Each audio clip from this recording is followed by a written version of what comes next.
Hi, I'm Haley Stozel, Resilience Program Director for Turning Point. This video is part of the WorkWell Kansas Wellbeing Initiative for Work Sites. Karen Dennis Collar, Psychosocial Services Director for the Masonic Cancer Alliance, will also be facilitating with me during the series. To begin the series, we'd like to first introduce the topic of resilience and talk about how it impacts our well-being. Resilience is often defined as the ability to recover from life's challenges. So whether we're recovering from financial stress or stress within the family, or even stressors at work, it's important to remember that resilience isn't something we have or don't have. It's actually something we can grow, especially with the right support and practice. It might help then to think of resilience not as a characteristic trait, but as a set of practices and skills that help us manage the ups and downs of life. Throughout this video series, we will be sharing resilience practices from Turning Point's model, the 10 Facets of Resilience.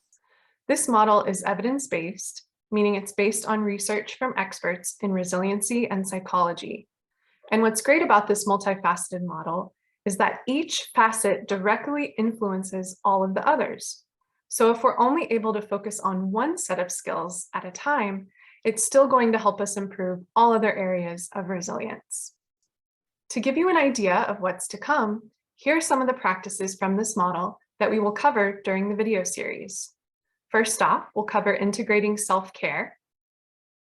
Then we'll talk about calming the stress response, developing supportive self-talk and self-compassion, acknowledging our emotions, staying connected to our core values, cultivating hope and optimism, focusing on what we can control, and finishing up with strengthening our social support and connections. When resilience practices like these become a part of us and how we approach life, they can have a tremendous impact on our overall well-being. For example, resilience practices have been shown to decrease anxiety, depression, and general distress, help us recover from illness or manage chronic illness, and live longer lives. And it also helps us foster happier, healthier relationships, both at home and at work. It is important to keep in mind that resilience is not about having a perfect life. And it definitely doesn't mean we have to be happy or bubbly all the time. In fact, it's quite normal to go through a whole range of emotions on any given day. And this doesn't mean that we're bad people or that we're bad at our jobs. It simply means we're human, and being human is hard. Every day presents difficult things that we have to deal with. So what we hope is in this series, we're bringing you new ideas and some new insight on resiliency that can maybe add to what you already do to help care for yourselves. It's important to keep in mind, though, that this video series is not intended to replace professional mental health services.